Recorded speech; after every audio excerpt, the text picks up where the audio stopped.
President Tinubu in high spirit has abducted Kebbi schoolgirls regain freedom. Tasked security forces to double efforts in the rescue of others in captivity. Close ranks against security threats. House of Reps tells Nigerians. We must resist fear and stand firm against those who rely on cruelty to advance their evil ideologies. Women across the globe ushering 16 days of activism against gender-based violence. Women and demanding that our resolve focuses not only on domestic GBV but also on systematic and conflict-related violence that threatens our national stability. On Good Morning Nigeria today, outcome of CBN's Monetary Committee meeting.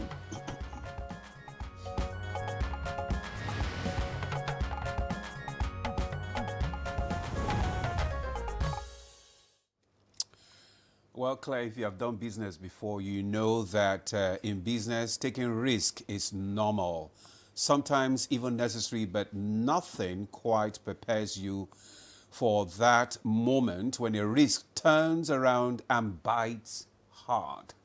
It's not just in business that you take risks. I mean, life itself It's a risk. is a risk. Good. But I do have a perfect example recently, a manufacturer who actually took a loan to expand, her business. But unfortunately, economic climate, swung against her. And then one wrong turn, and she almost lost everything. Well, and that's the truth. It's not alone. Many businesses are working that same tightrope. High cost, low demand, and constant uncertainty. Talk about uncertainty. And then you talk about CBN's Monetary Policy Committee. Yesterday's decision matters so much. For instance, the MPC held the MPR rate at 27%. It says it's keeping things tight as part of the push to tame inflation and also to stabilize the foreign exchange market. The CBN governor, Olayemi Kadoso, said inflation has now slowed down for the fourth straight month, a sign, he says, that the policy direction is working. Well, fair enough. There is a correlation between that and, what he said. But beyond that, the cash reserve ratio remains the same at 45% for commercial banks, while it's 16% for the merchant banks. Now, another signal of a disciplined monetary environment. But Claire, while these decisions may look good at the macro level, businesses are still feeling the burn. High borrowing costs, shrinking margins, and lots of uncertainty. The question is, are relief and recovery anywhere in sight? Well, certainly that's not a question for me. It's not. Maybe for our guest. Of course, especially when you look at the new NBS numbers. Now, headline inflation, it gave us, dropped to 16.05% in October. Now, it came down from 18.02 in September. And then you talk about food inflation. There was a sharp fall from the 39.16% last year. And now we hear it is at 13.12% year on year. Now, that's a big shift. Yes. There are evidences concerning the food, dropping in prices and all that, which is good news. So today on Good Morning Nigeria, we break down what the 303rd MPC meeting really means for businesses, for the economy, and for everyone feeling the pressure, including you and me. Absolutely. I'm Ademola Adeoye. Thank you for joining us. And I'm Claire Adelabu Abdurazak. We always thank you for joining us live on the network service of the NTA. Now, you can't beat this reach. And this is the only program, of course, where you get all the explanations about policies, programs, and actions of the government. Just to let you know, newspaper review will be coming up shortly. Of course, Chooks the Boy will join us. But first, we have highlights of the morning news. And Comfort Amodu, of course, who is on our business desk, will be taking the news this morning. And I'm happy she's here. Comfort, have you been surveying the market prices? Yeah, we're having a relative drop in prices of food items, particularly rice. That's good. Good morning, Nigerians, and good morning, Ademola. Our President Bola Tinubu has welcomed the release of the 24 schoolgirls abducted by terrorists in Maga, Kebbi last Monday. In a statement by Bayo Onanuga, Special Advisor to the President, Information and Strategy, the President applauded the security agents for all the efforts made to secure freedom for all the victims taken away by the terrorists. President Tinubu tasked the security agents to make more efforts to rescue the remaining students still being held captive. Now, the House of Representatives says the government of Nigeria will never support or sponsor violence against its own citizens. Speaker of the House, Abbas Tajuddin, stated this at a special plenary on national security convened to debate existing and emerging security challenges facing the country.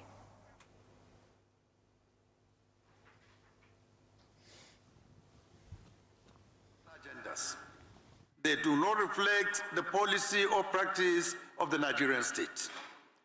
We must resist fear and stand firm against those who rely on cruelty to advance their evil ideologies.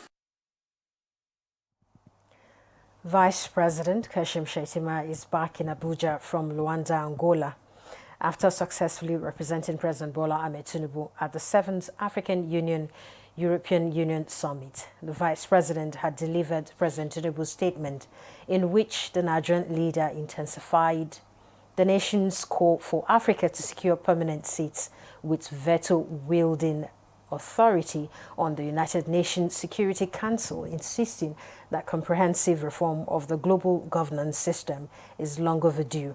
The President, in his statement, also tasked the European Union with co-creating peace and security initiatives alongside its African partners anchored on African-led frameworks as pathway to achieving sustainable stability across the continent.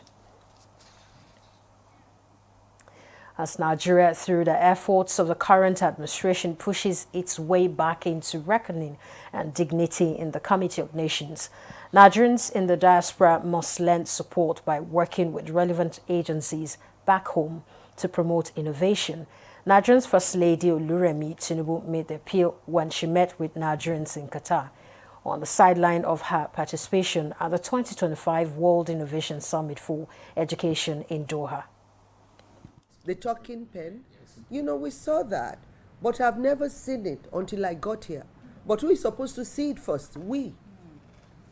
And then we can help you amplify it. Nobody is going to kill your dreams, and then you can go out and shine. Whoever has any idea, they're welcome to the table. And back here in Nigeria, the implementation of policies protecting the rights of women and girls from all forms of violence, alongside the firm prosecution of perpetrators and the bold act of speaking out against abuse, remains the urgent call to action. As women across the world usher in the 2025 16 days of activism against gender-based violence, women in Nigeria have joined the counterparts around the world to commemorate the days. Systems that help to prevent and respond to survivors of sexual and gender-based violence. Women, and demanding that our resolve focuses not only on domestic GBV but also on systematic and conflict-related violence that threatens our national stability. That's the news. Good morning, Nigeria continues with Claire and Ademola after this time out. Good morning. The Renewed Hope Initiative RHI presents the RHI Green Nigeria Challenge. Go green today for a greener tomorrow. This national competition is in 3 categories. The household category is a tree planting competition amongst 11 frontline states in northern Nigeria. Each participating household in Adamawa, Borno, Bauchi, Gombe, Jigawa, Kano, Katsina, Kebbi, Sokoto, Yobe, and Zamfara states will plant a minimum of 1 tree to qualify, with a video evidence of before and after the tree planting exercise. 20 million naira will be awarded to the best household. Submission deadline is 20th December 2026. Community category will see local governments, local communities, schools, and NGOs reclaim and transform degraded or abandoned areas such as dump sites, landfills, parks, and their likes into green, vibrant gardens, parks, and eco-friendly spaces. 50 million naira would be awarded to the overall best community group. Deadline for submission is 15th July 2026. State category will have all states of the Federation and the Federal Capital Territory, excluding Enugu State, have a chance to address the growing threats to environmental sustainability and cleanliness. States will be judged based on the number of trees planted on major roads and inner streets and how clean they are. 100 million naira will be awarded to the best performing state. Already, Enugu State has 100 million naira for being RHI's model green state due to its greenery and cleanliness. Video evidence must be submitted by participating states on or before 20th December 2026. All entries must be directed to RHI Office, State House, Abuja, or email rhi.greenchallenge@statehouse.gov.ng. RHI Green Nigeria Challenge. Go green today for a greener tomorrow. The Vice-Chancellor, Confluence University of Science and Technology, Coste Kosara, Kogi State, Engineer Professor Abdurrahman Aspita Salau, on behalf of the University Council, Senate, management, staff, students, and the entire university community, cordially invites the general public to the maiden convocation of the first and second graduates of the university, which holds as follows. Thursday, 27th November 2025, VC's press briefing, time 10 a.m., venue, Senate Chamber, Coste Kosara. Friday, 28th, convocation lecture titled Ill Health, Illiteracy, Siblings Alliance Against Development. Convocation lecturer, His Excellency Dr. Olusegun Mimiko, former governor of Ondo State. Venue, Faculty of Law Auditorium, Costec, Osara. Time 10 a.m. Saturday 29. Convocation ceremony, Investiture of Chancellor, awards of degrees and prizes to deserving graduates. Time 10 a.m. Venue, Convocation Arena, Costec, Osara, Kogi State. Special guest of honor, Alhaji Ahmed Usman Ododo, Executive Governor, Kogi State and visitor to the university. Ms. Olufunke Hudson, Registrar, Costec, Osara. Announcer. Give more strength to your hair with Mega Growth Leave-In Strengthener. It's infused with nourishing oils and conditioning proteins, so you can say goodbye to hair breakage. Wow! Mega Growth Leave-In Strengthener. Power Oil Light. Light enough for movement. Real enough for taste. Power Oil. My choice for my family.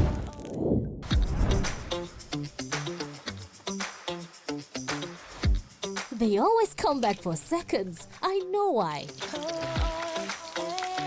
Power Oil. My choice for my family. Let's go, darling.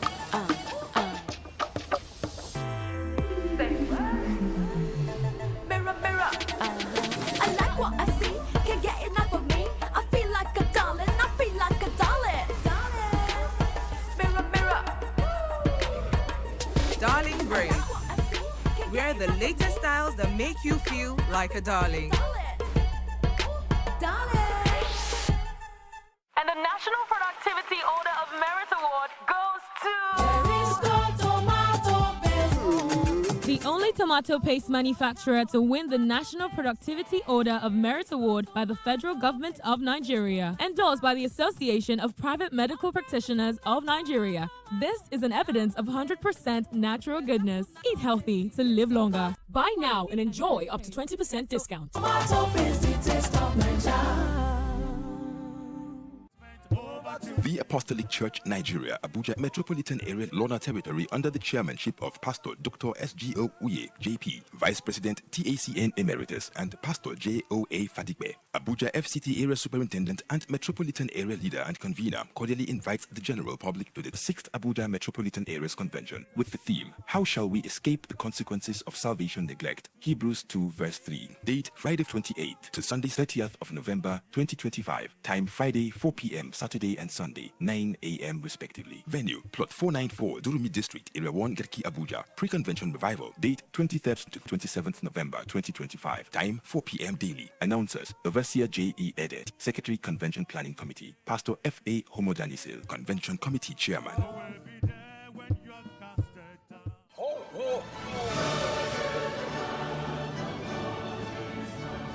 It's the most wonderful time of the year. Get ready for a special Christmas celebration like no other. Join us on Sunday, December 7, 2025 at the National Christian Center, Central Business District, Abuja for the FRCN, NTA and VON service of 9 lessons and carols. Theme of 2025 is Jesus our strength. With a charge from Reverend Dr. William Okoye. The service of 9 lessons and carols live on FRCN, NTA and VON. Sunday, December 7, 2025 at 3 p.m.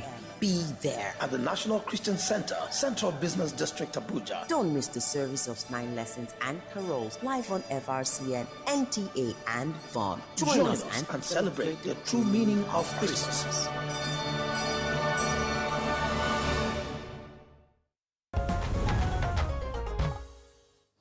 Thanks for staying with us. You're still on to Good Morning Nigeria on the network service of the NTA. It's now time for newspaper review.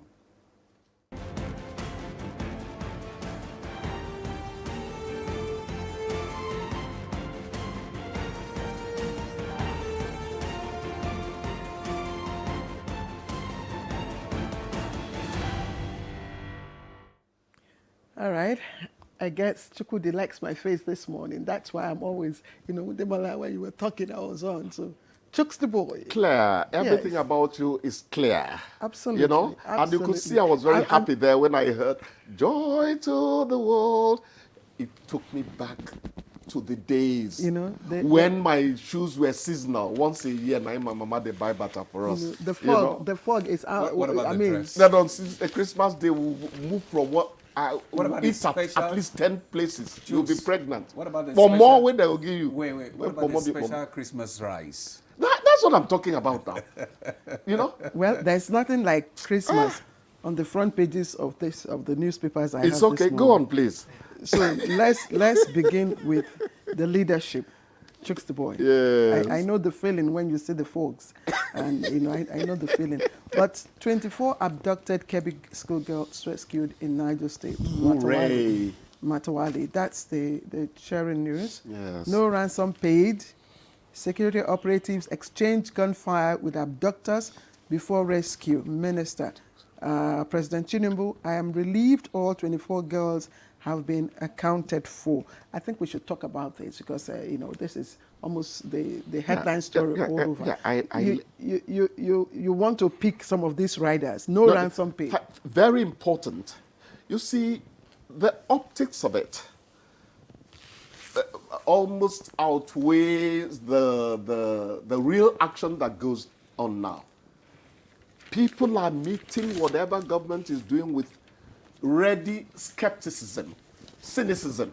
So these points, these riders are not set for the heck of it.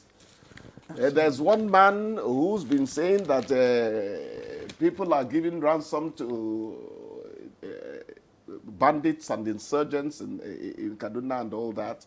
Maybe government is also trying to fight the politics of it, which is an undercurrent, So I am not surprised that those riders are there, But at the end of the day, what we are saying is, are we winning the war?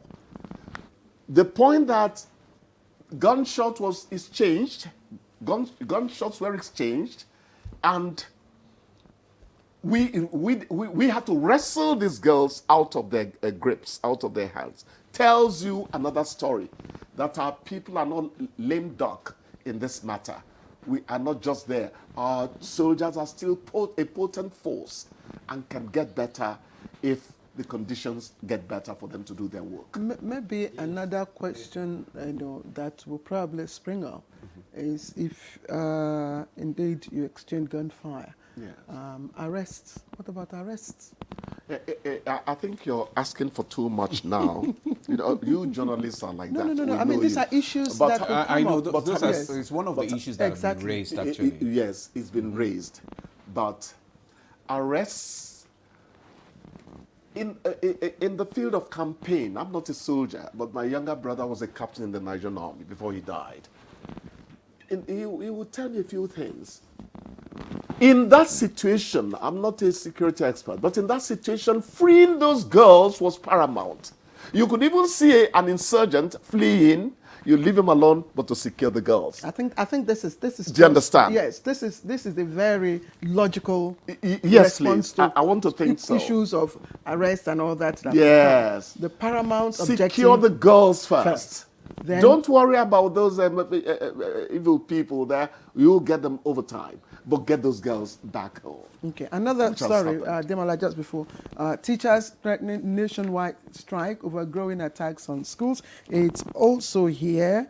And somewhere I read that some people in the FCT, some school management staff, have been disciplined for for releasing a statement like that. Yes, absolutely. Yesterday. I mean, panic statements and all that. First of all, there is regimented behavior in some professions. Not everybody. You can't go to a national hospital, for instance, and the junior doctor, says something that is policy concerning the hospital and all that. So maybe that was what happened. Was the person mandated to say what they said? I don't think freedom of expression is impugned here or infringed upon. It's a matter of it's not in your place to say this. There is an offense in the civil service called overzealousness. I'm not joking. You could actually be punished for being overzealous. Yeah, that's why they're in the punished. civil service. So we need to understand these things. Otherwise, if we have an inkling that freedom of expression is being impinged upon, we will speak up as journalists and say, no, you're not going to do that. And also for being hasty. Hasty.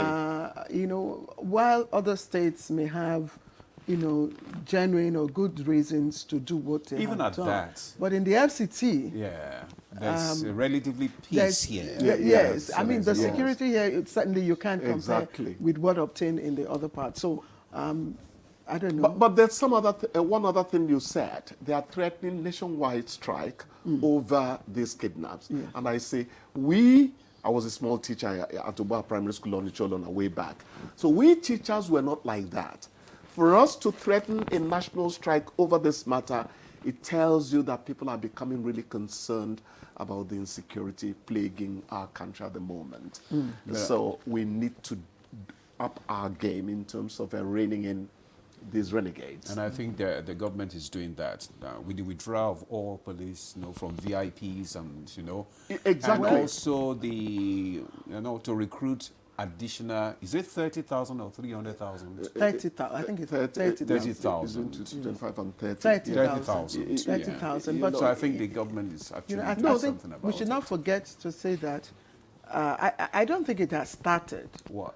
Implementation of that. The recruitment of... He just announced it exactly. 2 days ago I just now. wanted, it's just been announced. But yes. I mean, you need to put a lot of structures in place. It's with immediate effect now. Yes, it is. No, they have been asked to do it. Yes. The instruction has been given. It's immediate. And what he's saying is that naturally the president's instruction would be obeyed.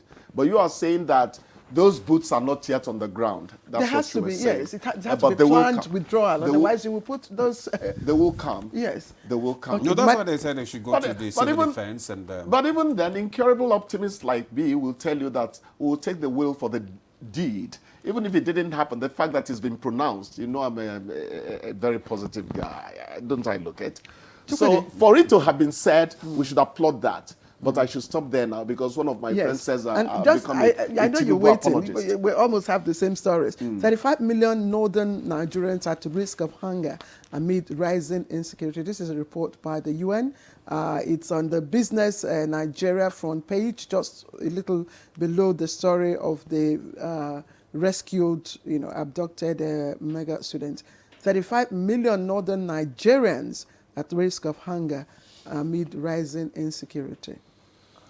Well, actually, I wanted to add the fact that President Tinubu has ordered air surveillance in Kwara, Kebbi, and Niger states as a result of the spike in the security challenges in that part of the country. Yes. And pregnant women, 18 others abducted in Kwara and Kano again. That one is actually the blemish that came on the news that 24 KB girls have been, when I read that one, I didn't quite like it. Yeah. I think we would also retrieve those people. We're going to get them back, Having said that, the UN report. The UN report, 35 million Nigerians likely to... That's what happens. When Americans tell you war ain't good, war is not good. When war starts, a child was asking, Mom, what is it like when there's war? He said, my dear, when war comes, life stops. Life stops? Everything stops. You won't go to school. I might not be able to give you a meal more than once in a day. You might have to starve up. Mom, the war is not good. The war is not. War ain't good. That is something resulting from people being in the theater of operation, and this is really unfortunate. The earlier we put this behind us, the better for us. The better for us. Remember that the North is the food basket of this country. That's it.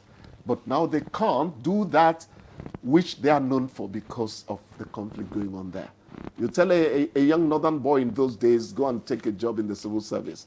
He will be looking at the many fields of maize you're asking him to forgo, to go and I'd say that these demons have not paid salaries because 30th or 31st has not come. That's it. It's really a big pity. It's not fair at all on us as human beings. Well, there's some cheering news here. Food prices. Food prices drop in September. I knew where you were going. I don't know why you still retain this fine frame. I hear you eat a lot. But having said that, I am happy that it is consistent. I went to Karshi Market 4 days ago. Madam, this bag of potato, how much is it? It's 4,000. Sometime, if you get luck, then give you 3,500. It was 11,000 just about 11 months ago. Somebody said 17,000. It got to 17, really. Yeah. It crossed to 23 2 years ago. So things are happening.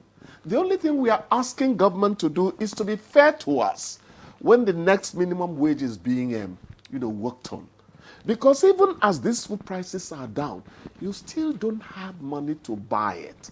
So inflation, not from food prices now, from other things. The inflation from the foreign exchange that went up, because that's when But the foreign exchange is, I think it's stabilized now. No, it's stabilized, but I remember it was six NNPC was announcing profit, 5 point something. You know what they said? They said that money went from 600 to the naira to 1,000 some four. That's how their profit came. Good that they announced profits, but you see, some people will say that's rather artificial. If the foreign exchange had not gone up, then you would not make this money locally in quantum. So things are getting better. Things are getting better. The economic policies of this government would seem to be working. But let's stop there. We are journalists. It's working. We don't, all right, we don't praise people. We just observe. And I love this your last statement. Yes. So we're going to end on that and with a song. Things are getting better. Things are getting better. Things are getting. You want to show them who I be? Okay. All right. You are getting better as well. Oh, of course I am. I'm getting taller. It's just that you wouldn't look carefully. We have ended this part, so please go ahead. And I'm coming to take the basket of potatoes because you gave no yourself problem out. at all. All right. Okay, you settled that. It's okay. All right, we'll take a break now. When we come back, the conversation will kickstart. Stay with us.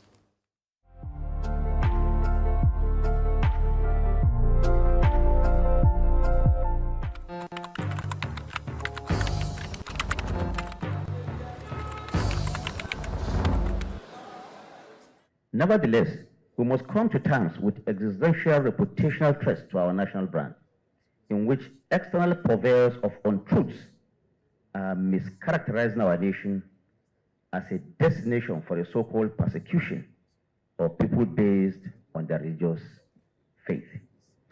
This is a propaganda externally woven by those who want to break or weaken our unity. For the upteenth time, I'm emphatic that there is no iota of truth in the communication that is out there, that there is a deliberate, calculated effort where one particular religion is targeted for extermination.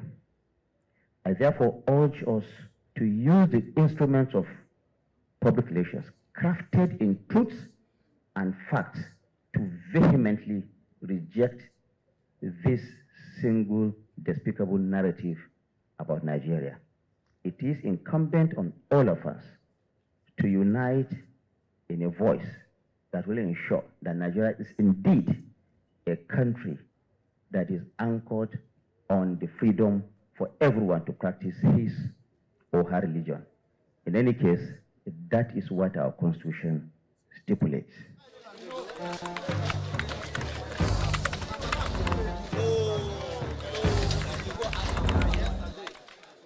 Alright everyone, no pull your ears, make we talk.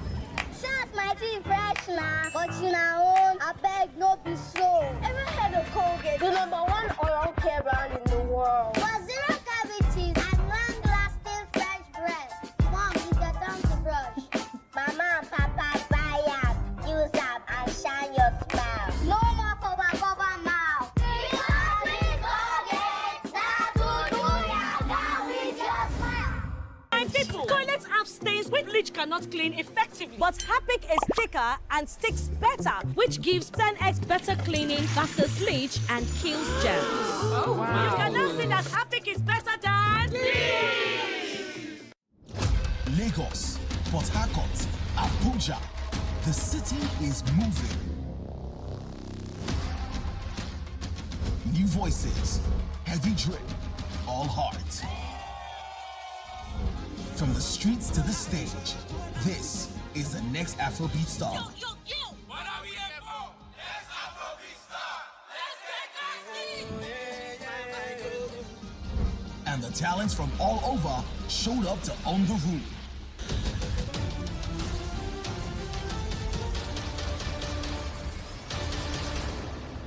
But they're not alone. Spiritual. Gospel.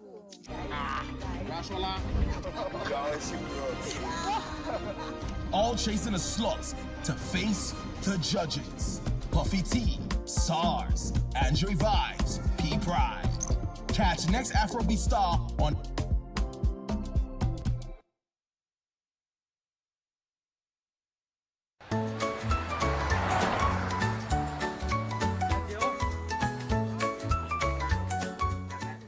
Evie, you look worried. What's going on? My big cousin in the university might have to drop out of school. He can't afford his school fees. Oh no, that's not fair. Wait! What is it, Tomiwa? I remember my dad talking about something called Nail Fund. He said it could help university students pay their school fees. Nail Fund? What is that?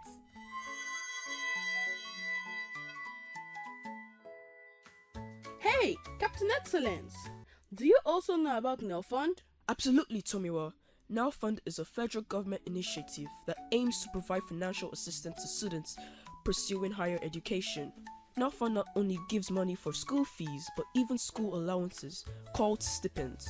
It's the government's way of keeping their promise that no child will be left behind. Really? You mean this Tinubu government? Yes, now. You see, Now Fund is a government loan that helps you pay for school, and you only start paying it back later, little by little. Ha! It's a loan.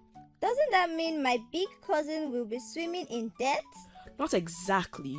First, this loan comes with no interest. You only start paying back when you get a job. Even then, it will be just a tiny bit at a time. My dad says it's just like what they do in other countries like America. Wow, this is a great idea. See? With a Now Fund, everyone can go to school even if you don't have money. Look at those smiles. Wow, that's amazing. I am going to tell my big cousin right now. Remember, Now Fund is here to help every young Nigerian get the education they deserve. No child should be left behind.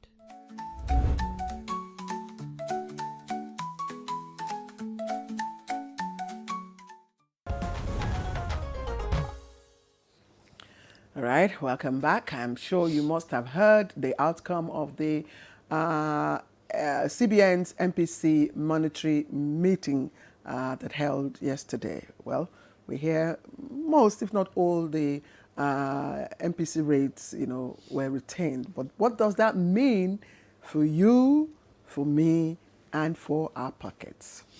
Let's listen to the background report first by Ibrahim Belugunda before we begin our conversation.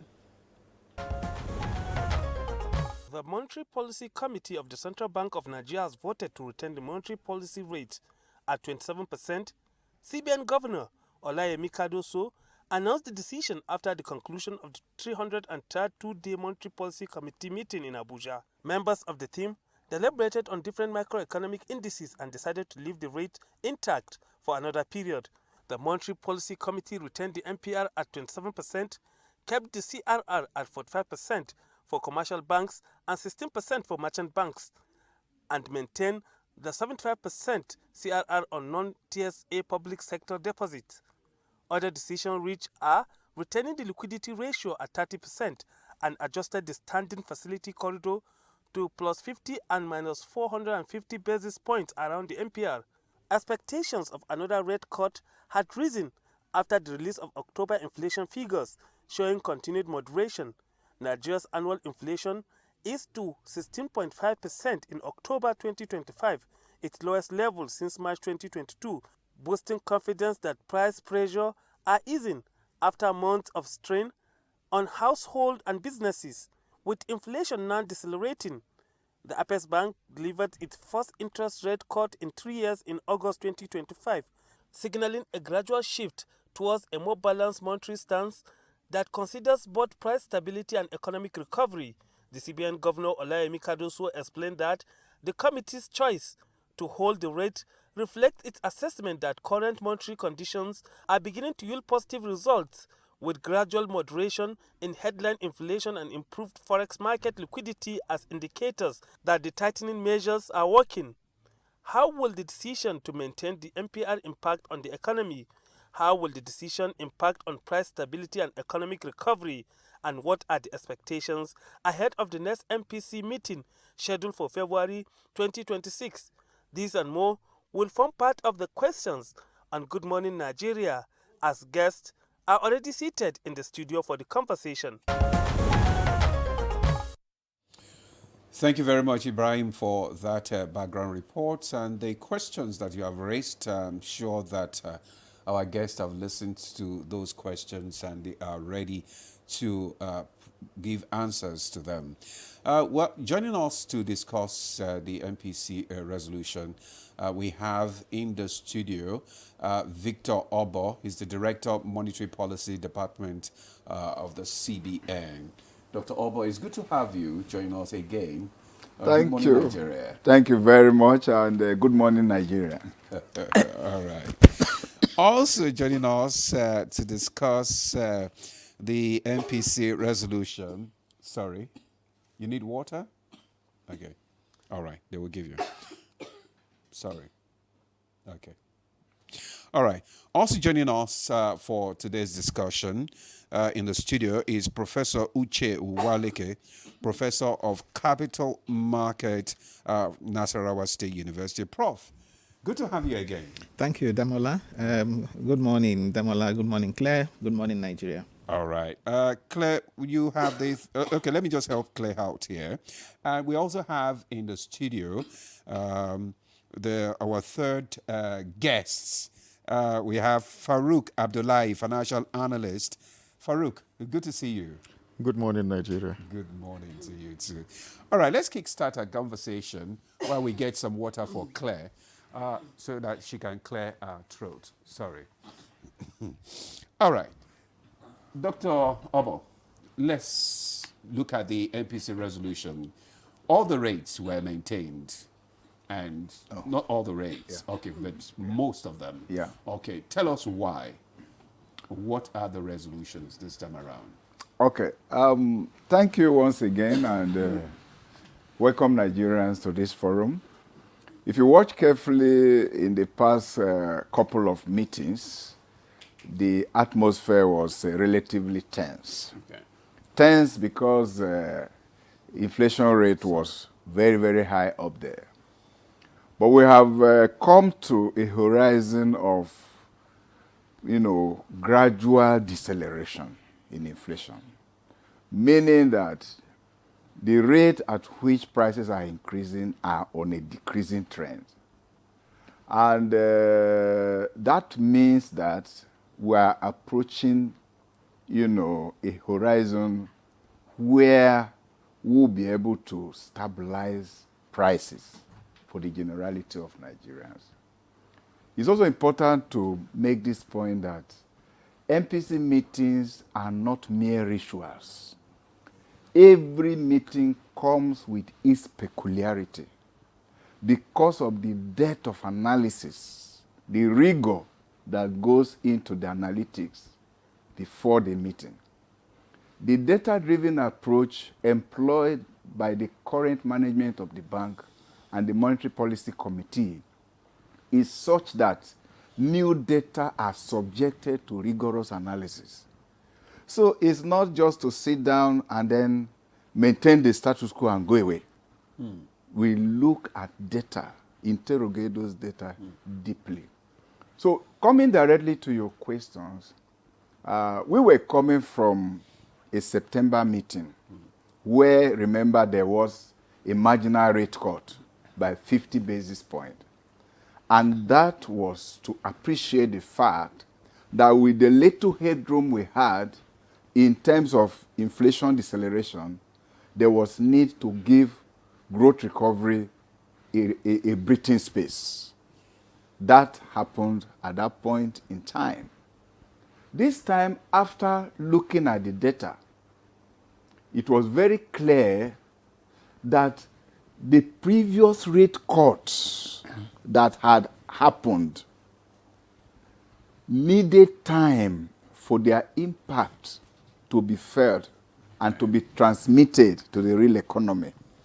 What it means is that when you tighten, you require time for the impact of that tightening to happen to the real economy. So that is what we call the lag effect. It takes time for this policy to actually permeate through the economy. So we could see it run into next year? Yeah, it depends. Depends on your transmission mechanism, the period it takes. Sometimes it could be 2 quarters, it could be 3 quarters. You get the point. But what it shows us is that we had tightened previously. The pace of disinflation, the degree to which inflation was trending down, appeared to be faster in the last 4 months than in the past, showing that the lag effect of those previous hikes still have some potential to be able to still bring prices down.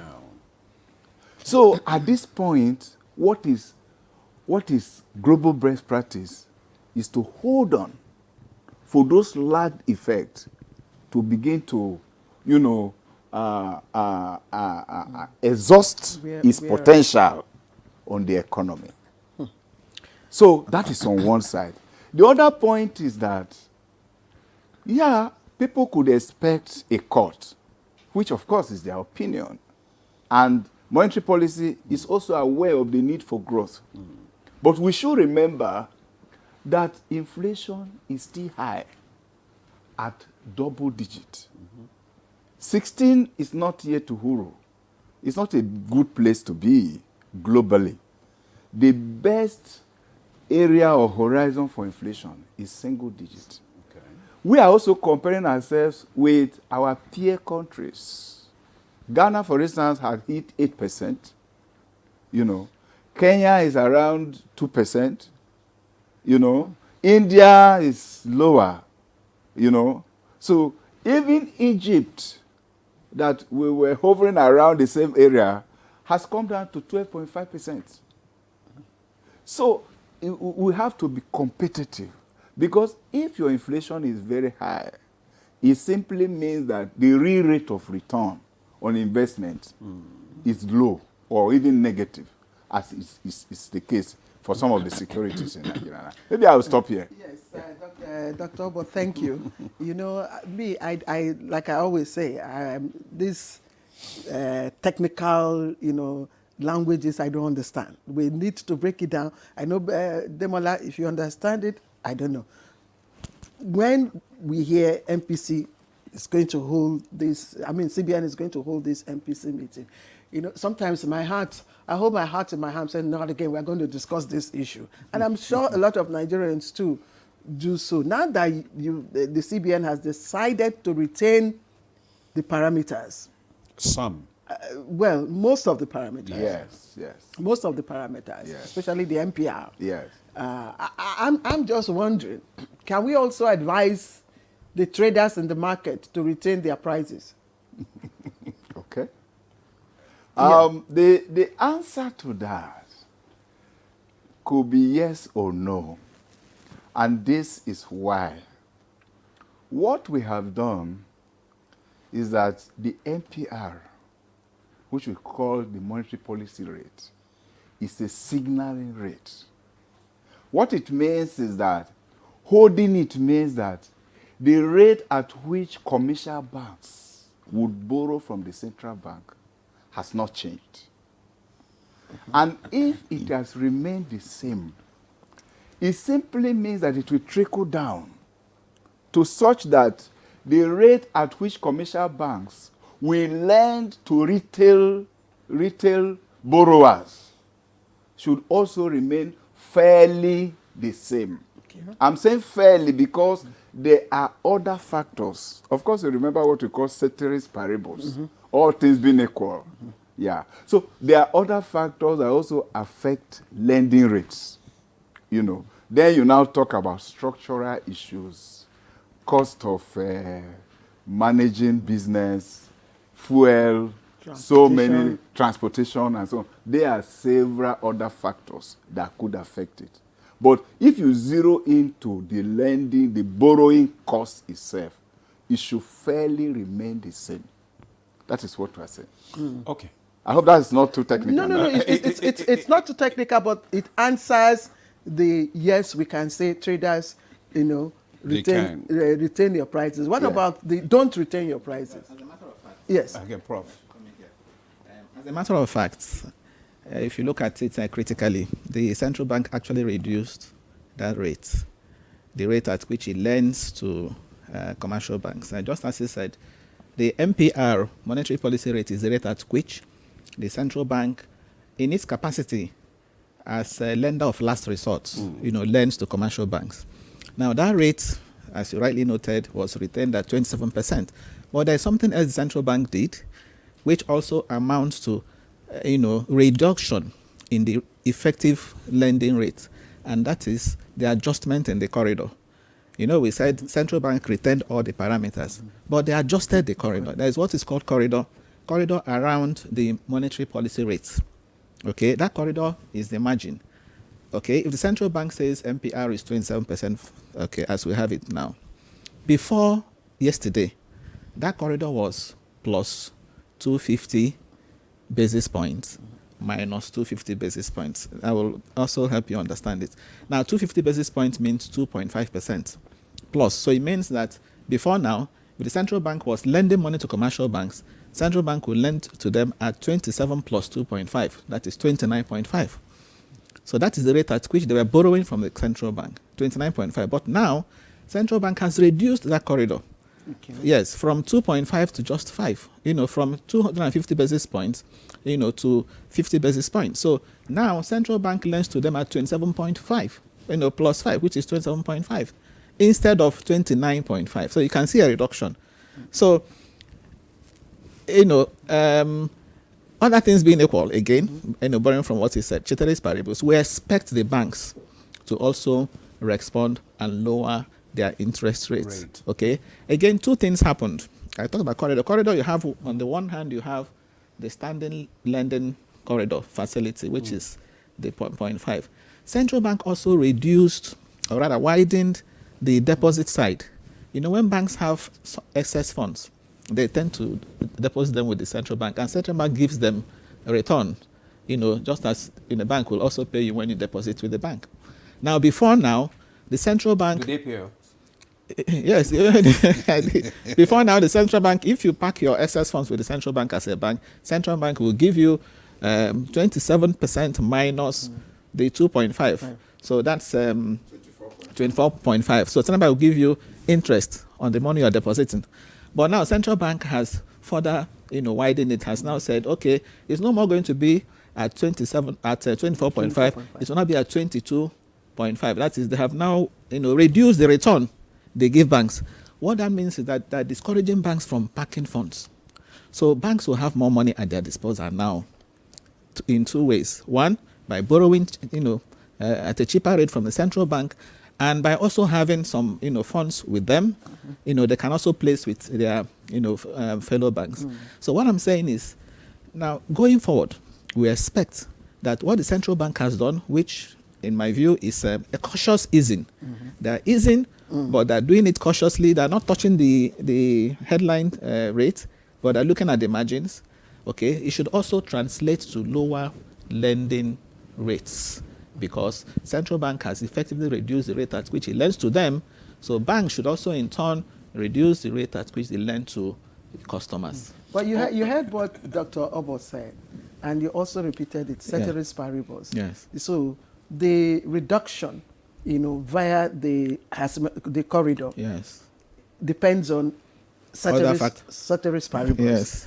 But can you narrow this down now to what it means for the small and medium scale, yes, the businesses, keke, those people who would want to, now go and take loans?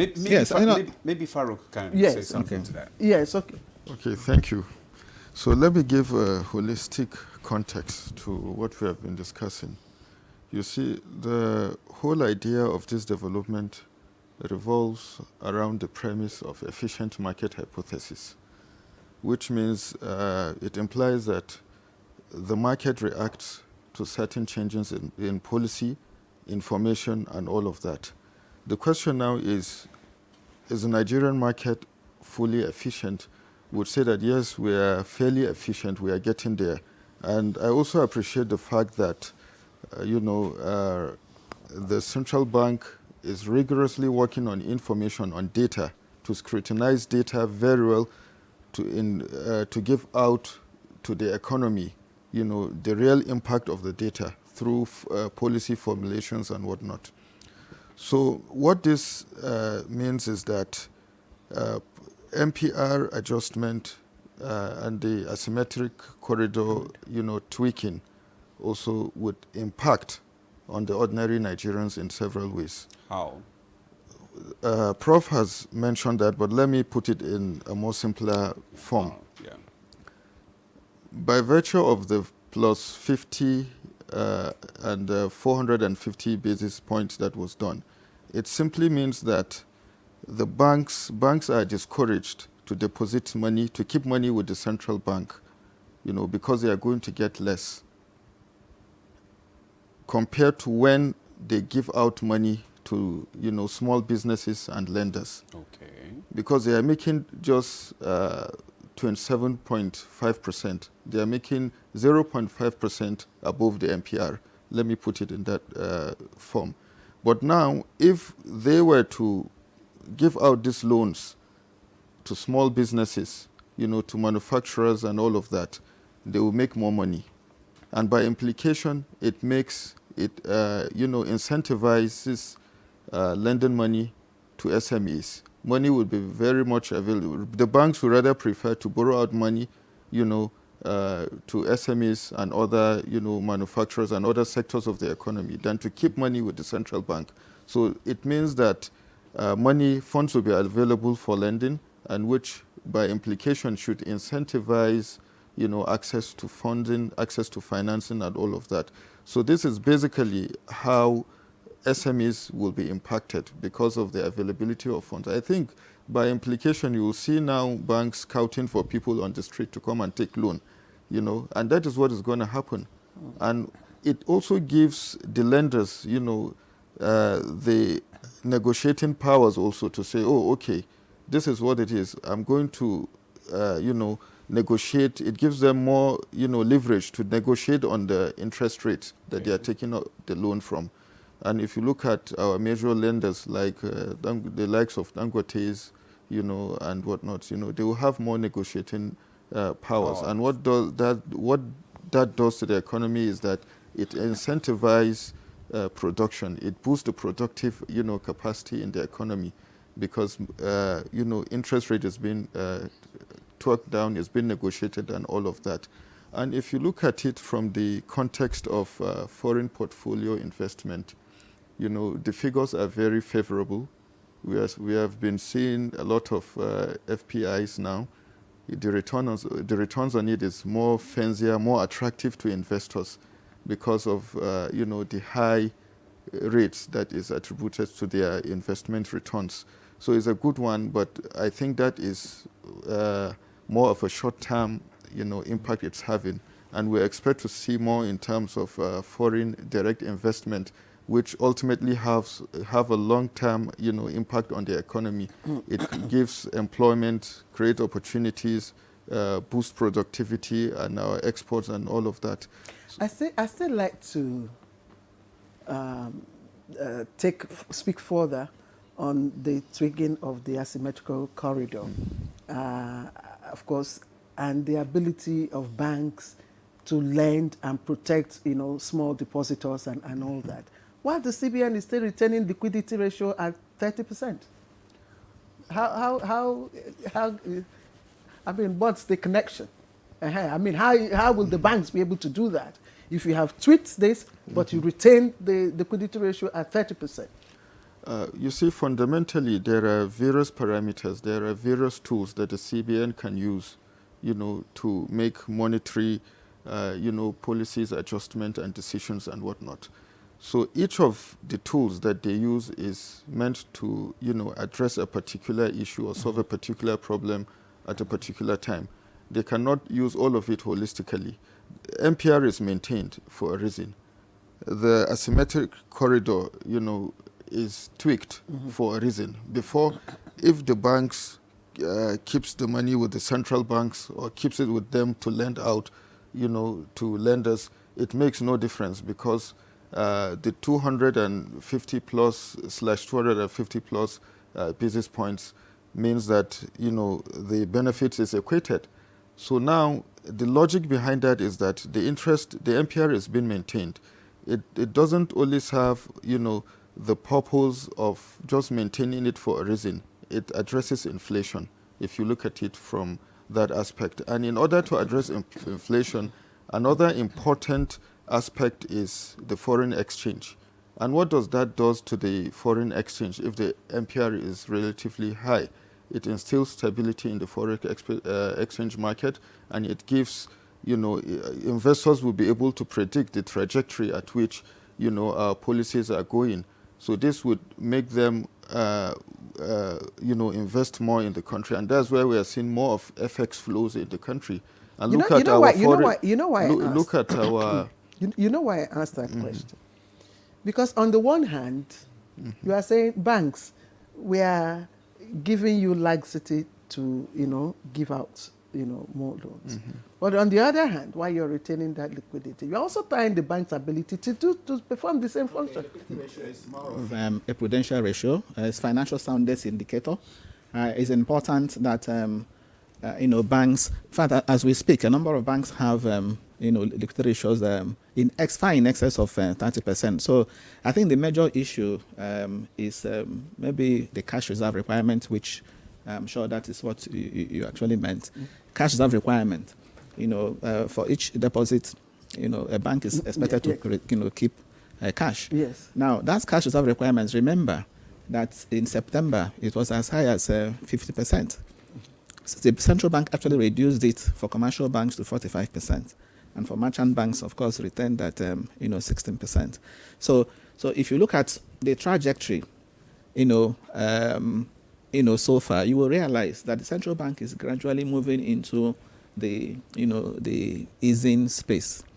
Okay, even though yes, monetary policy is still tight the way it is, but compared to what we had before, okay, it was very, very tight before because of the high rate of inflation. So today that we are beginning to see, disinflation, inflation coming down, and if you look at it globally, okay, that appears to be the trend. Recently, the U.S. Fed, cut the Fed fund rate. You find the Fed fund rate now hovering around between 4% and 5%. The Bank of England also, cut their benchmark rate. In Africa, just as they mentioned, if you find in Egypt, for example, Egypt central bank, held rates. Ghana, some time ago, had to slash their bench policy rate by as much as 350 basis points. But that's also because of the fact that in Ghana, inflation was actually really coming down. Today, we find it as single digit. So that appears to be the trend worldwide, and that's also why the Central Bank of Nigeria has also seen the reason to begin to ease. But in doing so, they have to do that very cautiously. Again, for reasons he has mentioned, number one, inflation rate is still high at 16.02% or 0.5%. No matter how you look at it, it's still high. Okay, and there is also the risk coming from the fiscal side. We also see, government is still financing budget, through budget deficits, through borrowing. So that's a risk, on its own part. And let us even give it to them. I'm talking about the central bank in the sense that they have a lot of data at their disposal that is not at our own disposal. So information asymmetry is in their favor. And that's why you find the Monetary Policy Committee is assisted by so many bodies. The Monetary Policy Technical Committee is there. The Liquidity Assessment Group is there. The Fiscal Assessment Committee is there. The Monetary Policy Implementation Committee is there. So all these bodies, provide data to members of the MPC. They start meeting on Monday and then come up with the thing on Tuesday. So that tells you they really go through, they expose a lot of data, information before they come up with that decision. And that's also why you find that out of the 12 members, okay, all 12 members, majority decision is what produced that, that outcome. So the summary of what I'm saying is that the MPC is gradually easing. I think they are easing monetary. By the time they meet in February, I can bet that we'll see further easing, because if you notice the communique under the outlook, which is the last paragraph of that communique, the central bank governor indicated, okay, he said it there, that the bank, okay, is positive that the disinflation we are currently witnessing, would continue. So that's the expectation channel. So it's important that the central bank continues to, give out this kind of, communication, because that will also help to shape current decisions. If you think that inflation rates will go up tomorrow, you want to buy now, and by so doing, you put pressure on prices. But when the central bank is telling you that they are confident that prices will still trend downwards, okay, that will also moderate the kind of actions, particularly now that we're entering the festive season. This is the link I wanted you to do, because all the financial experts, how to explain away all these technologies that we don't know. Okay, what Demola and I, our job is to link these technicalities, with the investors and other. So that we can understand better. Have a better understanding. Yeah, okay, yeah. Dr. Obo, I mean, just like it has been said that the interest rates have been maintained under this current CBN government, what are the implications? When are we going to see the inflation digit coming down to just one digit? Thank you very much. And just to lend credence to what Prof and my friend said, what we have technically done is to again bring growth recovery into consideration in our decisions. He has already touched on the area of the corridor, so I don't want to say so much. The only point I just want to add there is that because banks are looking for investment with the highest return, you know. So once they find that the rate at which they will gain from the standing deposit facility corridor at the central bank is lower, and they can get higher rate elsewhere, including borrowing to their clients, they go there. So we would expect that those funds that have been idle at the central bank just stay overnight, and you get your interest rate at 22.5%, should now move out, you know, to the real sector, including SMEs and the rest of them. So in that case, you have more credit being channeled out to support growth. So that is just what I just want to add there. In respect of whether we are easing, that's technical. So I leave that. But the point I want to make there is that MPC relies on data. And where we have small window to support growth, why not? MPC is always ready to do that. Now, you ask about what it means, what the rate hold, what it means for the economy. For the economy, yes. Okay. So what it means now is that, and it's good for Nigerians to begin to take interest, to look at the communique. Every word, every sentence in the communique has its own significance and implications. And I'm happy the way Prof just brought it out. That sentence is the closing sentence on the outlook section. And what the MPC is saying is that based on our forecast, because we forecast inflation looking forward, the short to medium term forecast, yes, the outlook is positive. What it means is that inflation is very likely, and it's a forecast. So it's a forecast? Yes, it's a forecast. So you have some probabilities. Minus. Yes, for errors. Yes, it's a forecast. You don't get it, completely, error-free. So, but our forecasts have been very accurate in the bank. So, we of course, the numbers from the Bureau of Statistics, it is their duty to release the numbers. But we also forecast based on a lot of variables that we put into that model. So the forecast is pointing to a brighter future. Brighter future in the sense that inflation is very likely to sustain its downward trend, to decelerate going forward in the short to medium term.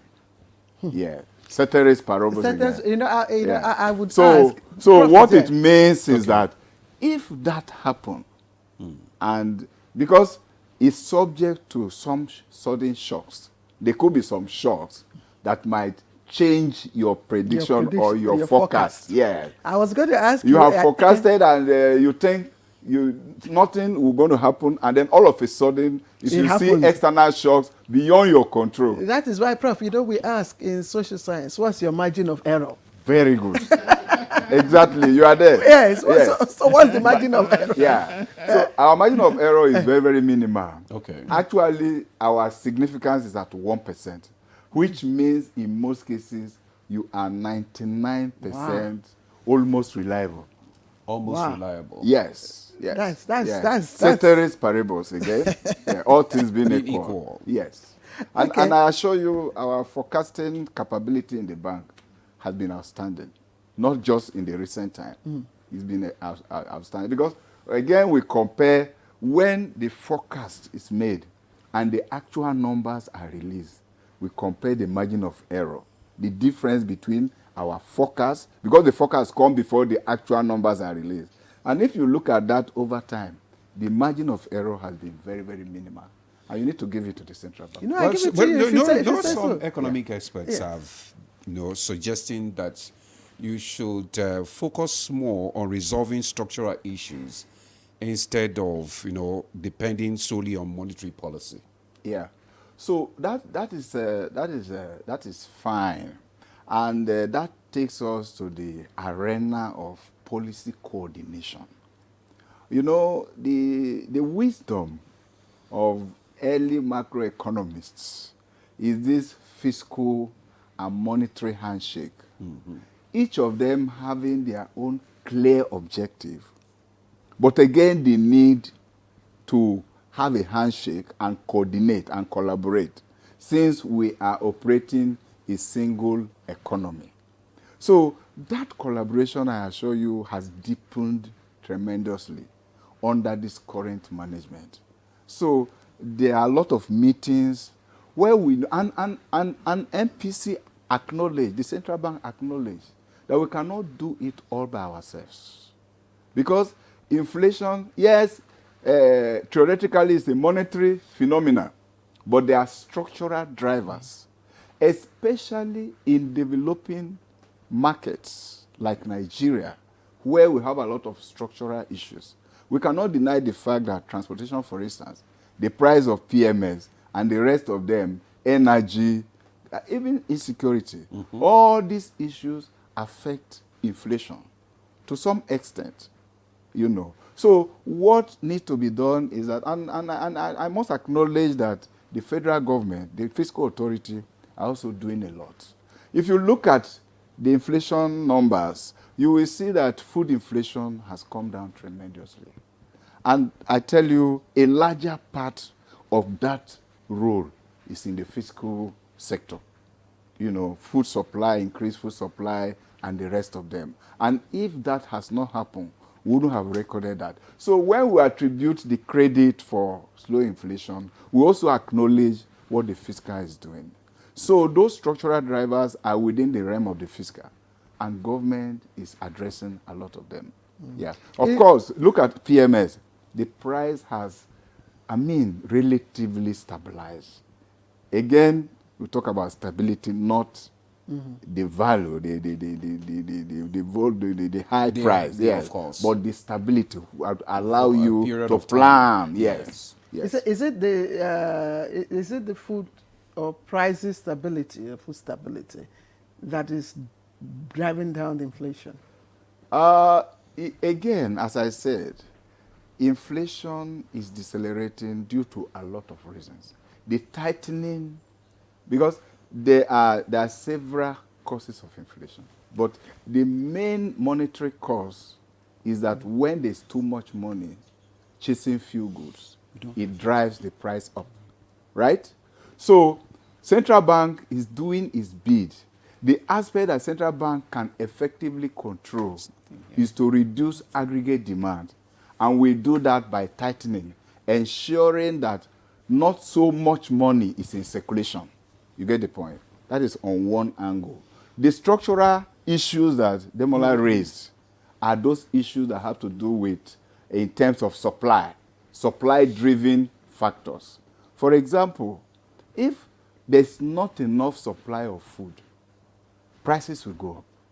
Because there are few food items, few quantity of food items.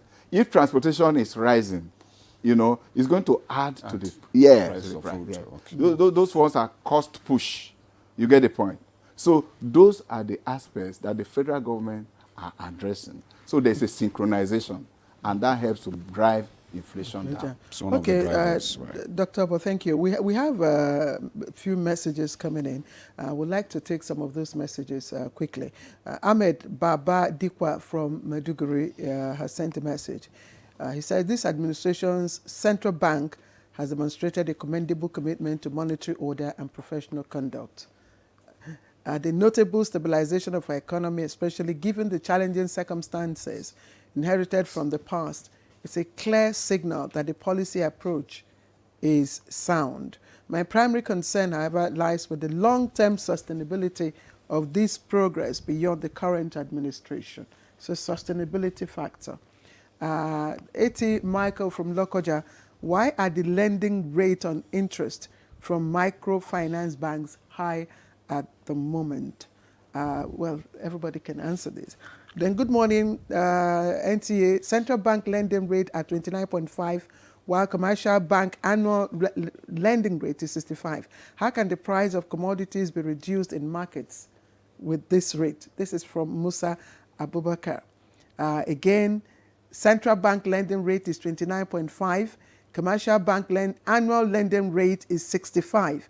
How can the price of commodities be reduced in the markets with this rate? Now, this one is Al Hassan from Gombe. Government monetary policies are working but one-sided. My worry is the cost of fertilizer and its accompanying accessory. A bag of rice, maize, is being sold at between 24,000 and 27,000 naira, while the cost of a bag of fertilizer is between 60 and 70,000 naira. How do you explain that to the farmers? Okay, I think let's take this last one, and I will start from Farouk. Okay, in terms of fertilizer, yes. Well, there are various factors that determines the cost of commodities, and fertilizer is also a commodity. Cost of production, in the case of importation, in the case of, supplies, the availability of it. These are factors that determines what the cost of fertilizer can be or it can look like. Certain things in terms of this kind of cost cannot be tweaked because it's something that fundamentally is dependent on, the production cost and also the demand and supply also in some instances, which I believe we have high supply, demand for fertilizer in Nigeria, and we can look at the production cost. So we are not expecting, in spite of, the efforts in terms of the monetary, policy improvements to see that we have, immediate changes in the prices of things. It takes a little bit of time to start having such kind of impact, especially within the midterm and long term. So that is basically, our expectations. So the price of food items plunging down is a good sign that, we have sufficient supply. Just like what Doctor said, the fiscal authorities are doing a lot also in that aspect. And this, I would say, has contributed in, having, food availability or food sufficiency in the country, which ultimately plunges down the prices of food. So it will take a little bit of time before this adjustment will start, to take effect in the real economy. I don't know if there's anywhere, except I don't know what kg bag of rice is talking about. Maybe the 50 kg, and I don't know in Gombe, because it's saying it's between 24,000 and 27,000 naira.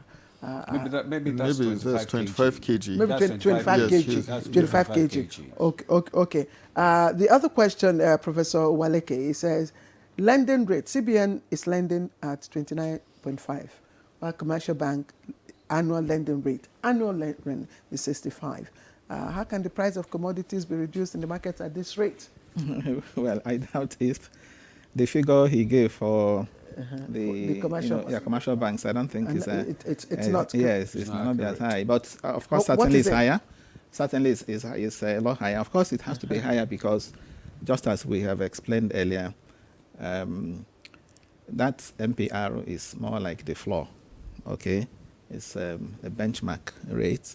So if the central bank is lending to you at 27.5, it means that if you are to unlend, you have to add, before you can lend. And in adding before you can lend, you also take into cognizance your other costs, maybe of course, electricity as a bank. The cost of electricity is there. As a bank, the cost of also providing security, is there. Other costs must be factored in. These costs are also built into that's the point. Yes, that's the point. So that's the point. So, but the fact remains that the MPR, remains a major component. Now, on the issue of the fertilizer agriculture, I just want to say something there. I think for me, the agri sector is one area the fiscal authority, the government, must deliberately, intentionally, intervene. Okay, even if it means by way of subsidies. So when we remove subsidy from, say, petrol, we understand why subsidies, we are removing from petrol. okay, we should be able to see subsidies in production, in agriculture, for example, in things like farm inputs, so that they can be available to farmers, because we run the risk of reversing these gains we're having now in terms of the food inflation coming down by next year. Okay, because farmers are already complaining of high farm inputs. It is these farm inputs, okay, that will also by next year, okay, translate to the output prices. So if we don't control them now, okay, they may also reflect the price of food items in the coming months. So which is why I think the government can also come in to help by subsidizing farmers, by ensuring that these fertilizers can go around through subsidies. So subsidy, I'm advocating for subsidy in agriculture, subsidy in things like farm input, all right, because that will go a long way. So because as has been rightly said, we have what about subsidy in the housing sector as well? No, the food, for me, food is is critical, because if you look at the MBS classification, of the drivers of inflation, okay, there are 13 classifications. The first one there is food. Okay. In fact, food used to be account for more than 50%, but today I think the weight of food is around 48%. But 40%. But when you also add the second classification there, which is restaurants. Okay, restaurant we refer to meals away from home, according to National Bureau of Statistics. So if you add food, okay, and you add meals away from home, the two of them will also give you a weight that is higher than 50%. So when it comes to inflationary pressure today, okay, food is dominant. The food component is major, and because it is major, if the fiscal side, the government now, can play its part to address that food side, it will go a long way to drop the headline inflation, and will also help the central bank complement the central bank's effort in fighting inflation. Because all that the central bank can do, as has been mentioned, is to control the demand side, okay, using the operating targets. In monetary economics, we say the interest rate is the operating target.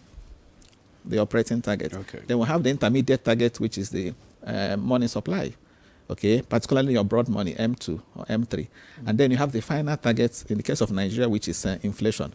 And then we also talk about channels of monetary policy, whether it's interest rate channel or credit channel or exchange rate channel, okay, or asset channel, and so on. So the point I'm making is that the central bank can only deal with the demand side. The supply side, structural issues, supply side, those are the responsibilities of the government. And that's why the two must, have a handshake. The two must work together to bring down inflation. The central bank may not be able to bring down inflation all alone. Okay. The government must come in. I just want to corroborate on what Prof has said. Okay. It is very pertinent that, we look into that very well. A lot of farmers today have recorded serious losses, because after they have their input is not in any way, corresponding to the output they are getting. They spent a lot in farming, and now the sudden plunge in the prices of, food items. So this has really affected them. And what it would do is that if nothing is done about it, it would disincentivize them, to further engage in agricultural, production, and that would also have a domino effect on all of these rates that we are calculating. So it's very important that the government needs to come into as a rescue mission to save farmers and to save the prices of foods. That would also support the monetary authorities in making informed decisions. So I think I so much align with Prof on that. The margin of error is increasing. Yes. Okay, Dr. Obo, how is the CBN balancing his dual mandate of price stability and economic growth? Okay. Let me please react to one of the questions. Yes. That asks, and I think it's Ahmed. Yes, on the who commended. Sustenance. Yes, and Ahmed, thank you very much for the commendation. Anytime you encourage a team it helps them to, inspires them to further work. But the question of sustainability of the reforms, which he mentioned, is vital and strategic. How are we going to sustain this? And I think it's everybody's business, including the media, that what has happened and has worked should be sustained. Everybody in his or her corner should be able to do that. So what the management of the bank is doing is to ensure that reforms work, and when you are committed to reforms, they deliver credible dividend. So it's everybody's business, and I think we should all take interest to hold leadership to account. Okay. I'll just leave it there. Your question is about dual mandate. Now, the mandate of the Central Bank of Nigeria is monetary and price stability.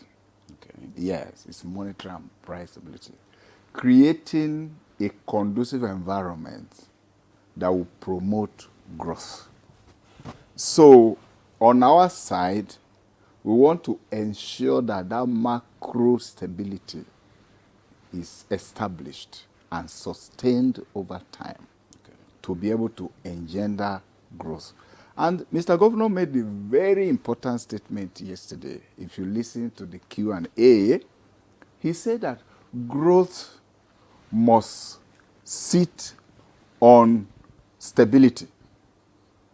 And he gave a very simple, connection, that if you listen very well, it makes a lot of meaning. And it's true with macroeconomic theory, that when you have macro stability, when we talk about macroeconomic stability, we're talking about low and stable inflation, stable exchange rate, and the rest of them, with inflows coming, you have, and what we have attained now is macroeconomic stability. Okay. Right. That is foundational to attracting investments. And when you are able to attract investment, and he alluded to it, we have a lot of capital inflows, even local investors are interested. The Naira-denominated asset is something everybody wants to invest in now. And for your information, people don't care about saving in dollars anymore, because your Naira, it is stable, it's predictable. So if you are storing dollars in your account, expecting some speculative activities, that the Naira is going to crash and you're going to get more Naira in return to your dollar, you are just wasting your time. You look at our reserves. We are at in excess of $46 billion, enough to fund imports of goods and services for about 11 months. That's not a joke. Compared with our peer countries, that's one of the highest reserve position we have. So that is evidence of macroeconomic stability. That is what investors are seeing out there, and they are coming in. So the point I'm trying to make is that once we are able to attain that stability and we are attracting investment, it will now be able to promote growth. Okay. Yes. All right, we have more questions. Okay. This one actually is directed to you. This one is from Hysen from Abakaliki. It said most of the banks hardly load cash on their ATM. And one customer once said his bank had told him at the counter that there was no cash, and further told him to go to the POS operators. What is the cause of this? Is the CBN monetary policy responsible for it? One. Then the second one says, good morning, Nigeria. Today topic is very good. Monetary policy of the CBN is working, and it is helping the economy to grow. One thing I want to emphasize is the need for CBN to do more to ensure sustainability. May God help us. Mohammed from Okene in Kogi State. This one is from Professor Sebastian Oremadu of Michael Okpara University of Agriculture. It said, despite low interest rate, we have high transportation cost. Growth in rail sector is still very low. You respond to them when we come back from this break. Stay with us.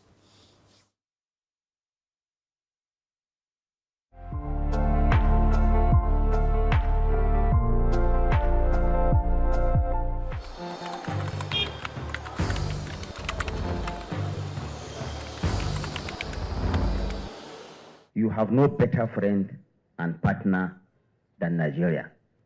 Let this unveiling today be a call to conscience. Let our practitioners hold the line of truth. To the media, please inform with integrity and with a deep sense of patriotism. To our public officers, communicate with transparency.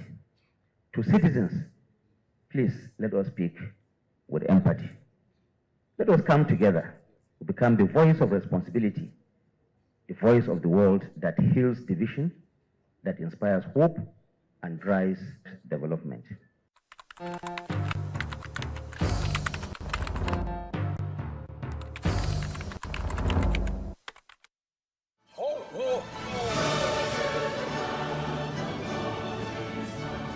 It's the most wonderful time of the year. Get ready for a special Christmas celebration like no other. Join us on Sunday, December 7, 2025 at the National Christian Center, Central Business District, Abuja for the FRCN, NTA and Vaughan service of 9 lessons and carols. Theme of 2025 is Jesus our strength. With a charge from Reverend Dr. William Okoye. The service of 9 lessons and carols live on FRCN, NTA and Vaughan. Sunday, December 7, 2025 at 3 p.m. Be there at the National Christian Center, Central Business District, Abuja. Don't miss the service of 9 lessons and carols live on FRCN, NTA and Vaughan. Join us and celebrate the true meaning of Christmas.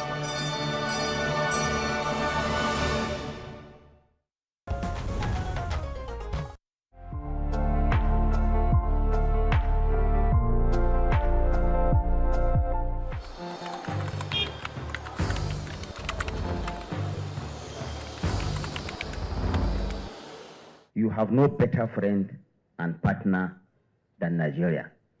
Let this unveiling today be a call to conscience. Let our practitioners hold the line of truth.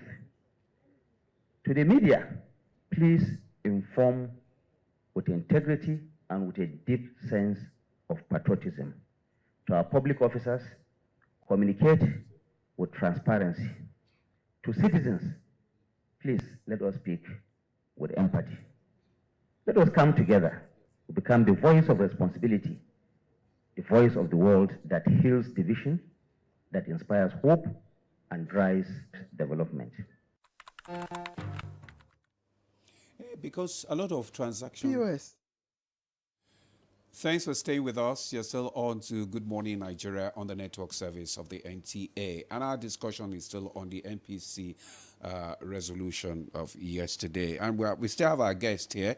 And before we went on that short break, a lot of questions and comments came in, which the CBN director would like to respond to. Would you want me to repeat them or you? Yes. Okay. Now, okay. All right. This one says, this one from Ison is from Abakaliki. So most of the banks hardly load cash on their ATM. One customer once said his bank had told him at the counter that there was no cash and further told him to go to the POS operators. What is the cause of this? Is the CBN monetary policy responsible? That's question one. This one is, Good Morning Nigeria. Today topic is very good. Monetary policy of the CBN is working and it is helping the economy to grow. One thing I want to emphasize is the needs for CBN to do more to ensure sustainability. May God help us. Mohammed from Okene in Kogi State. Professor Sebastian Oremadu is from Michael Okpara University of Agriculture. And he's saying that despite low interest rates, we have high transportation cost. Growth in real sectors is still very low.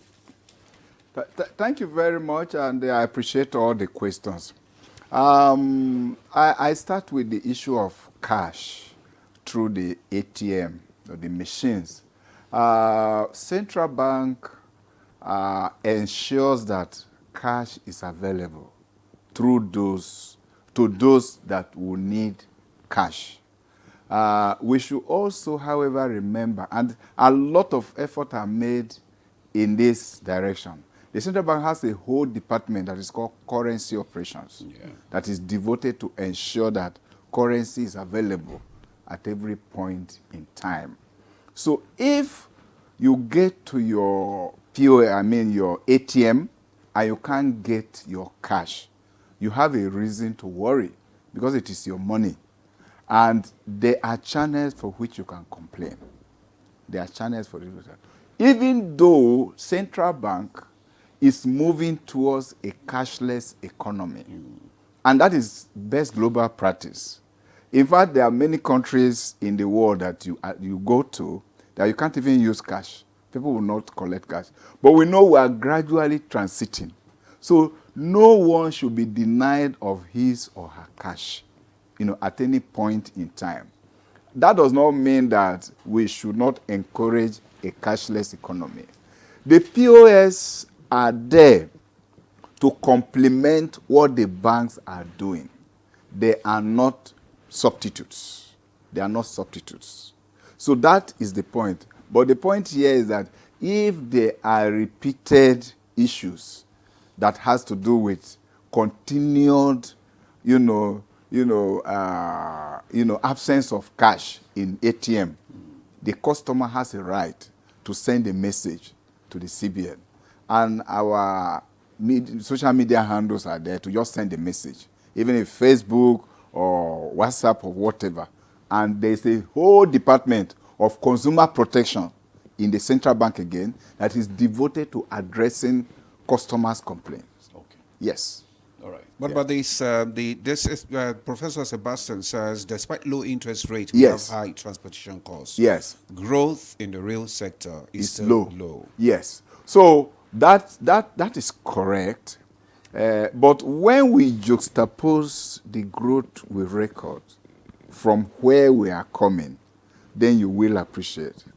For the first time in many quarters, during the second quarter GDP numbers, we're able to achieve 4.23% growth, which for the first time in many quarters, that rate is higher than our population growth rate. You get the point. We know that is not where we want to be, but gradually government is working in synchronization with the central bank to ensure that that growth increases. These transportation costs, energy costs are some of the structural issues, yes, that government is trying to address to ensure that those costs come down and growth is encouraged to, get higher. Somebody said that 100 naira is almost out of circulation. What is happening? Femi from Abuja. That is not any deliberate policy of the bank. But these are some of the issues I will take away and confirm with relevant department if some of the nodes are in short supply. And I've taken note of this, and I will make the relevant department, aware of that and ensure that, because all the nodes are valid, and they should be available. Yeah. How does being taken out of the grades? Remember, we had the beautiful discussion. When Nigeria, were taken out of the grades and everything. How did it impact on your rates, on your outcomes? Yeah, the first positive impact is confidence building or confidence strengthening. What putting you inside the grey list means is that investors and all people, all institutions that transact with Nigeria have to be cautious because they are suspicious of the kind of transactions, that you are doing in terms of terrorism, financing, and the rest of them. And if you are dealing with an unreliable counterparty, you get the point? Mm-hmm. A risky counterparty, it adds cost. The way you price that person is higher. Definitely. Do you get the point? Yeah. Because the risk is higher than somebody that you trust. So putting us in that gray, and you can see gray. Gray is not a good, very, very celebrating color. You get the point. So putting us, when you say there are gray areas, it means there are some issues that you are not sure about. You are not They're clear. not clear. It's not transparent. Exactly. So when we are, now that we are taken out of that list, we have a clean bill. The country as a whole has a clean bill. Even the way they deal with travelers, when they say you are from Nigeria, and they want to see the investment you want to have offshore, outside Nigeria, they want to check your records. It comes with a higher level of credibility. So it builds confidence, investor confidence. Who investors into the country, the way we are treated is much, much better. Okay, I'd like to talk to Professor Walike, and this is usually, your end point when we discuss issues of MPR, CBN, MPR rates, whether retained or, adjusted. And you always, the fact that it encourages lending to, MSMEs and all that, but you always caution or raise the issue of concern whether banks will reciprocate, the same action. Yeah. And I'm just wondering, why will they not?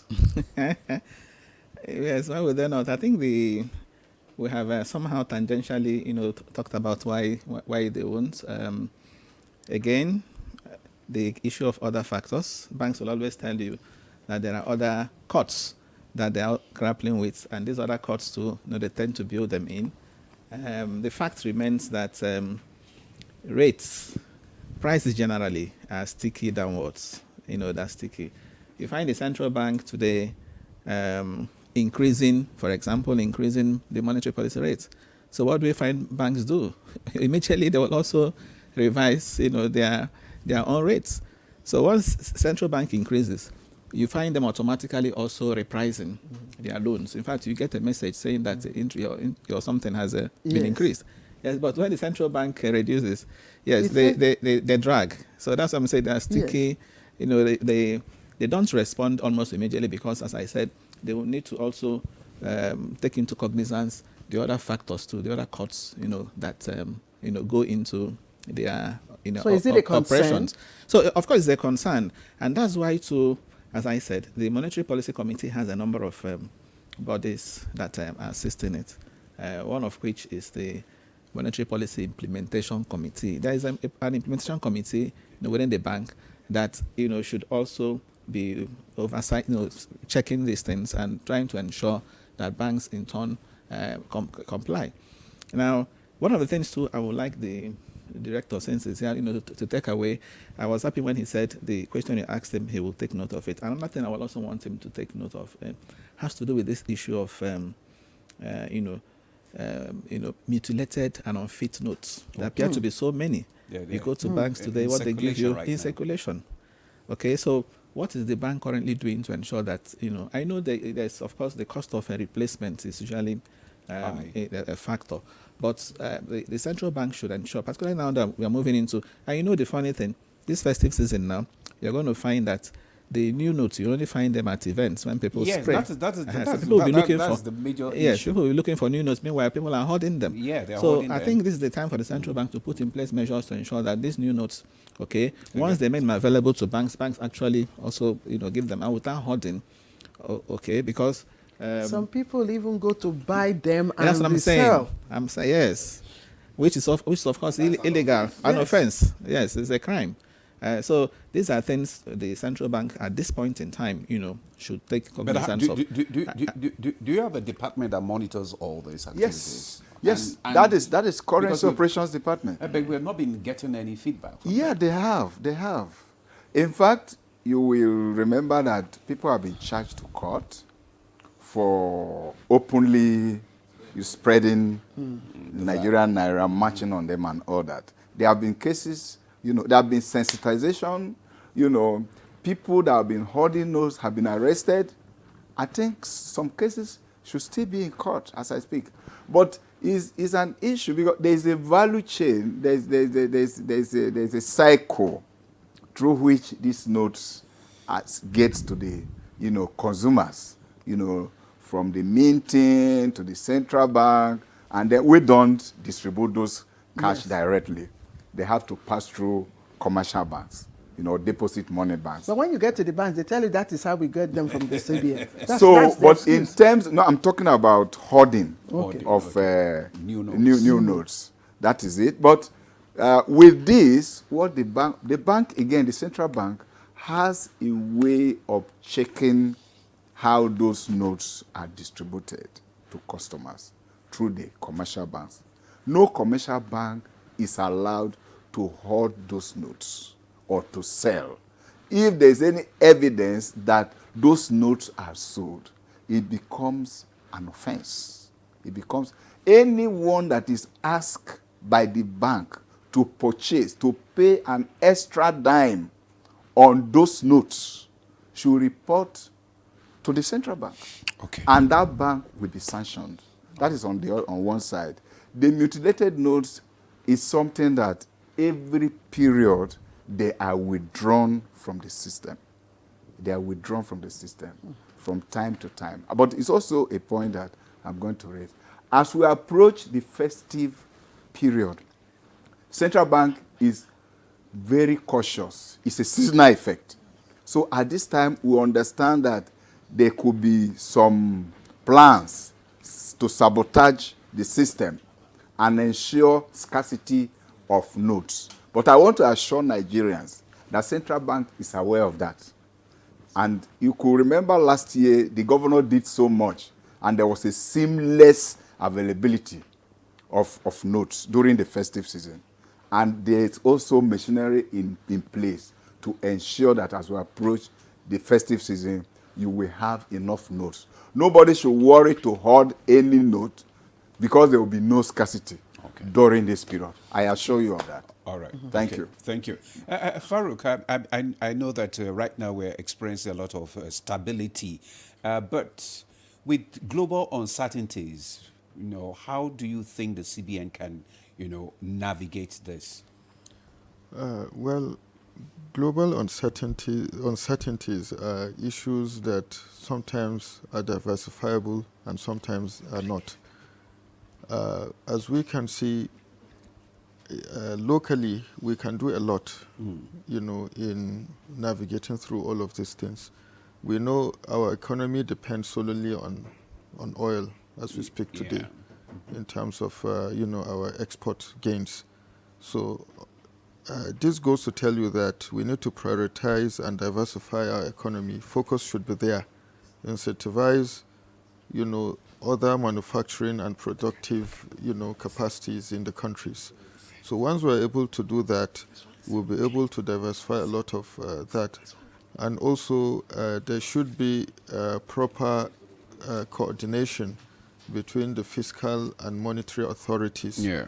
This would ensure that any shock that is being envisaged to come in will be able to be, mitigated, because if the monetary authority is doing a lot and the fiscal authority in terms of borrowing and taxes and whatnot are not, and cutting also government spendings, if that is not aligning very well with the monetary policy, so even if there are external shocks, the ability to absorb it will be very difficult.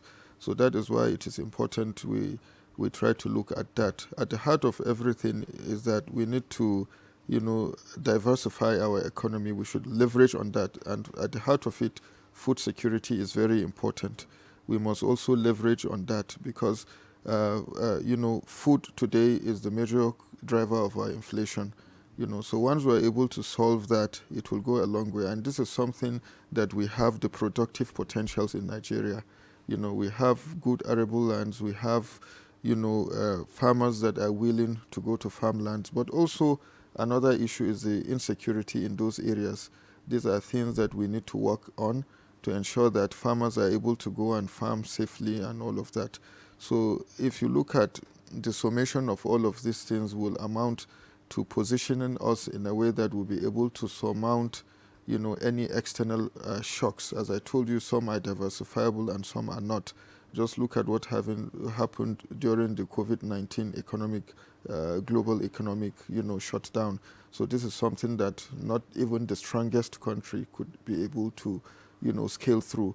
But if you look at far back, during the global, financial crisis, when Sanusi Lamido was a CBN governor, Nigeria was able, to sustain, the momentum and all of that. And that goes, to the support that the fiscal authorities gave the monetary authorities and all of that. So at the heart of everything, there should be this coordination between these two authorities. We must prioritize also food security. We must also improve on transportation and energy. This CNG initiatives, the government needs to critically look at it. Even the Dangote have invested a lot of that. That speaks of the viability of it in terms of addressing logistics issues. So the government also needs to look at that from that direction, moving goods from one location to another. That would go a long way in cutting, the prices of goods and services.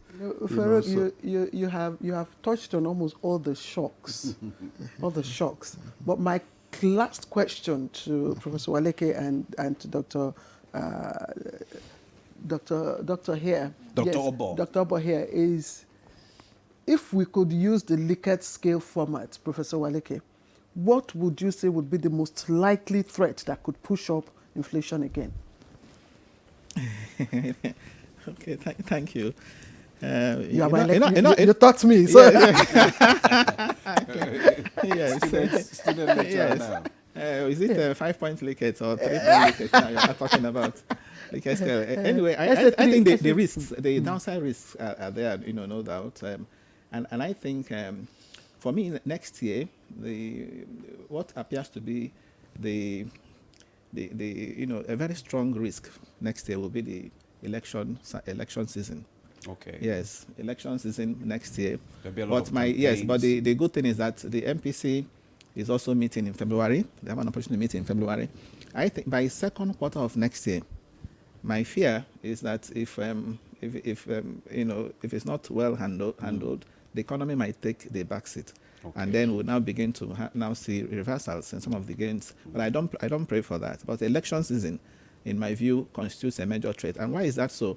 You see, the moment and that's also part of why this MPC didn't reduce the MPR. Okay. Because if the MPC reduces the MPR, what it means is that you have more liquidity, more money, and then you start buying dollars to do elections. So it's important that the central bank should continue to watch it, the liquidity in the system, so that more money, don't get into the hands of these people. So elections then for me represents the greatest threat. Okay. Dr. Obo. Well, and by the way, I needed to show you, but this is the best of the lot I got. You'll get better ones. I assure you. I say it's the best. Oh, okay, because this is mutilated anyway. No. There's a way that we test the level of mutilation, whether it's fit or unfit. So there's a standard way to test, a fitness test. But coming to the threat to inflation or downside risk, Prof has mentioned some of them. And again, all those issues were thoroughly considered by the MPC. And every consideration cannot be reflected in that 4-page communique. No, that's why I said the most. I said Likert scale. So three points, yes. Yeah, so the issue of election-related spending is one of the risks, which we have catalogued. Okay. Yes, what the bank and the MPC has done at every point in time is to catalog all the key risks, right? And then plan or prepare what we call mitigation plan. Yes. What is this risk? We identify it. How is it likely to crystallize? We have a bucket for it. And then what is the risk level? Is it high? Is it moderate? Is it low? We classify it. And then what is the mitigation plan? We do all that. So he has just taken it away from me. So it's also part of the reason why MPC had to be cautious in adjusting the MPR. All right. There are other issues of tax and so on. We are also all cataloging them and preparing a mitigation plan. Well, thank you so much, Dr. Victor Oba, Director, Monetary Policy Department of the CBN. Thank you for throwing more light into the MPC resolution yesterday. Thank you so much for coming. It's my pleasure. Thank you so much. Also want to thank, as usual, Professor Uche Uwaleke, Professor of Capital Market, Nasarawa State University. Thank you so much for your contribution this morning. Demola, thank you. And Farouk Abdullahi, financial analyst, thank you for your analysis. Thank you so much. Thank you. It's always my pleasure. All right. Thanks. That's Good Morning Nigeria for today. I am Ademola Adeoye. Why are you looking at me? Are you looking at me You should tell the too? camera. He is Ademola Adeoye, and I am Claire. I just wanted to add that Professor Uche Uwaleke is the first professor of capital market from Nasarawa State University. I'll see you tomorrow. Bye-bye.